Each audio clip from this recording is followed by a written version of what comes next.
Bonjour, nous allons voir dans ce module 10 comment effectuer des analyses vectorielles avancées en QGIS.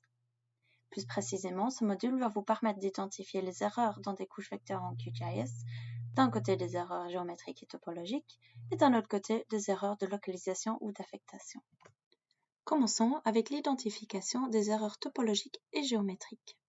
Les erreurs géométriques et topologiques sont fréquents avec les données vectorielles et peuvent avoir des impacts importants sur les résultats des analyses spatiales. Ces erreurs peuvent être d'origine humaine ou peuvent être générées par des logiciels pendant des opérations spatiales. C'est une bonne pratique d'éviter des erreurs géométriques et topologiques, comme ceux qu'on peut voir ici, par exemple d'éviter d'avoir des lignes qui sont mal connectées ou qui se croisent, et éviter des polygones qui sont mal alignés, ce qui crée des lacunes ou des chevauchements. En suivant les principales règles de topologie, c'est possible d'éviter de nombreuses erreurs. Pour les lignes, les segments qui se croisent et les lignes adjacentes doivent avoir un nœud en commun.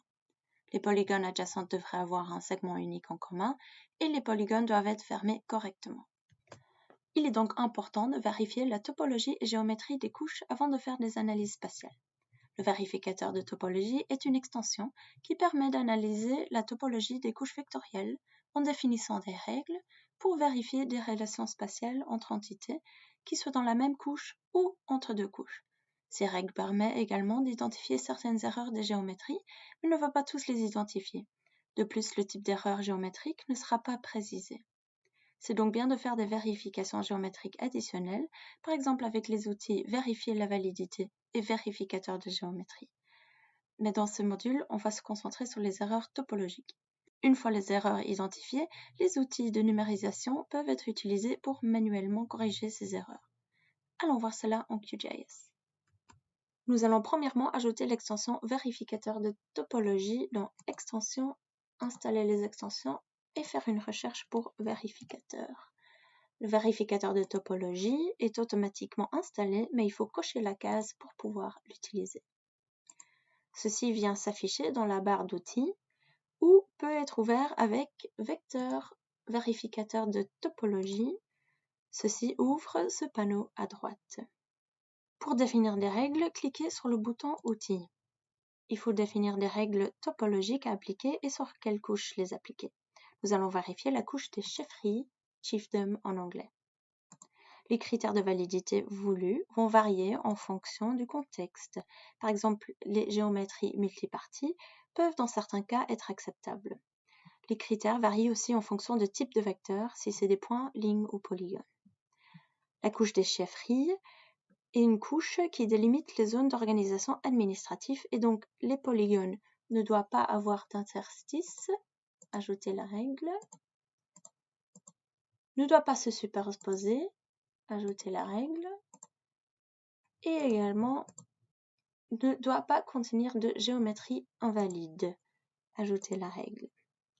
Ici, les règles s'appliquent sur une couche unique, mais c'est aussi possible de définir des règles de validité topologique par rapport à une autre couche vectorielle.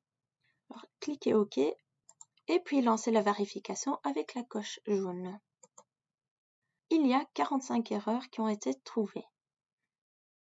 On peut voir que les erreurs principales sont dues à des interstices et des chevauchements, mais il y a aussi une polygone avec une géométrie invalide. On peut cliquer dessus pour aller en plus de détails. Des corrections sont donc nécessaires avant de pouvoir utiliser cette couche pour des analyses. Nous allons donc remonter un niveau spatial et faire les mêmes analyses avec la couche des districts. Donc nous allons rouvrir les paramètres, enlever les 3 règles définies et les refaire avec district, pas d'interstice, pas superposé et pas de géométrie invalide. Ajouter OK et sur la coche jaune pour lancer la vérification. Ici, il n'y a pas d'erreur. Nous pouvons donc utiliser cette couche pour des analyses. Nous pouvons maintenant passer à l'identification des erreurs de localisation ou d'affectation, c'est-à-dire d'identifier les centres de santé où l'ancêtre de l'unité de l'organisation indique une autre aire, ici nous allons utiliser les aires de district, que celle dans laquelle il tombe géographiquement.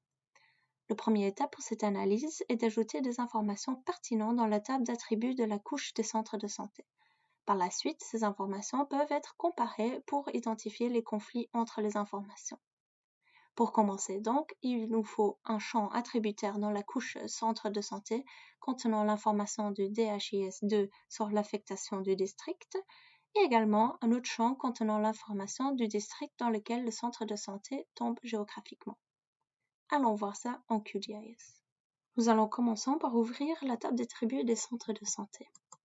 Ici, le champ parent correspond au ID de chefferie, mais il n'y a pas de champ existant contenant uniquement le ID du district d'affectation des centres de santé. La pyramide de santé, si on ouvre également la table d'attributs, contient cette information dans le champ Organization Units Ancestors 1 ID. Ceci peut être joint avec une jointure attributaire comme on a vu dans le module 6, qu'on va donc faire rapidement. Jointure, ajouter jointure, Health Pyramide, avec les champs ID et ID, et ajouter le champ ancêtre 1 ID avec un préfixe court, Health Pyramide, OK, OK. Pouvons ouvrir la table d'attributs pour vérifier que ceci a bien été ajouté. Nous voulons maintenant ajouter un deuxième champ dans la table attributaire avec l'information de la localisation géographique de chaque centre de santé. Ceci peut se faire avec une jointure spatiale. La jointure spatiale est similaire à une jointure attributaire car cela ajoute des informations attributaires à une couche, mais en se basant sur un critère spatial. Ceci peut donc seulement se faire entre des couches spatiales.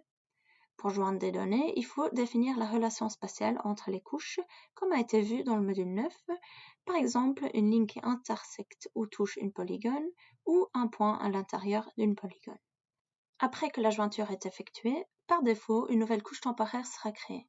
Les informations de la jointure se trouvent dans la table d'attributs de cette couche, où on peut aller pour vérifier la jointure. Pour rendre la couche permanente, il faut enregistrer une nouvelle couche vectorielle.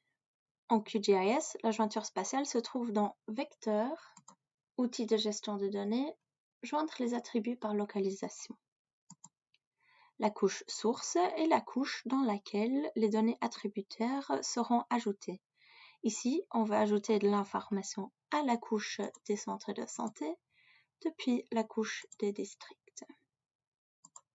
On va définir la relation spatiale en étant les centres de santé qui se trouvent à l'intérieur des districts et non intersectent. On peut choisir les champs à ajouter en cliquant sur les trois petits points. Ici, cela nous intéresse seulement d'avoir les ID des districts. OK. Il y a deux options pour le type de jointure. La correspondance multiple s'utilise quand il y a plusieurs entités dans la couche à joindre pour chaque entité dans la couche cible. La correspondance unique, par contre, prendra uniquement les attributs de la première entité correspondante, même s'il y en a plusieurs. Donc ici, chaque centre de santé ne peut que se trouver dans une polygone district, et donc nous allons utiliser la correspondance unique.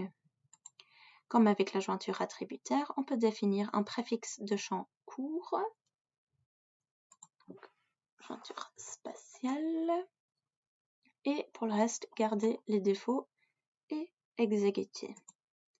En lançant l'analyse, QGIS nous indique que les index spatiaux sont manquants.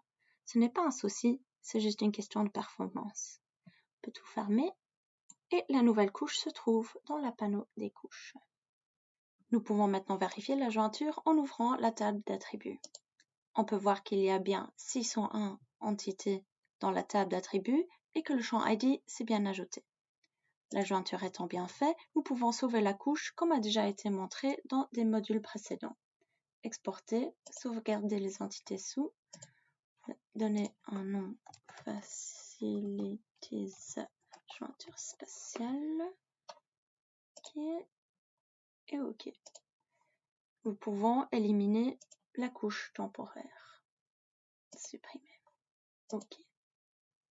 Nous pouvons maintenant comparer les deux champs provenant des jointures attributaires et spatiales pour identifier les entités, donc les centres de santé, dont l'ancêtre de l'unité de l'organisation des districts indique une autre aire que celle dans laquelle il tombe géographiquement. Nous allons utiliser la calculatrice de champs pour comparer les deux champs ajoutés en utilisant l'expression conditionnelle case pour créer un troisième champ vrai avec une valeur de 1 si les deux champs sont en accord ou faux, valeur de 0 s'ils ne le sont pas. Allons en QGIS.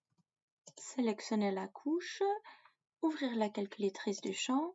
On va créer un nouveau champ district check qui sera de nombre entier. On va chercher l'expression case qu'on va utiliser et mettre sur plusieurs lignes pour faciliter la lisibilité. On peut remplacer la condition par le nom des champs. Alors, quand le district d'affectation est égal au district dans lequel il tombe géographiquement, on va donner une valeur de 1. Et sinon, pour ceci, on utilise le mot else. On va attribuer une valeur de 0, donc une erreur. OK. Ceci met la couche en mode édition. On peut sauver et enlever le mode édition. Ouvrir la table d'attributs pour vérifier ça a bien fonctionné. On peut maintenant investiguer le champ de comparaison District Check que nous venons de créer.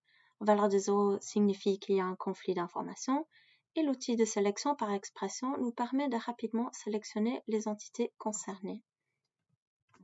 Retournons dans la table d'attributs et ouvrons l'outil de sélection des entités par expression.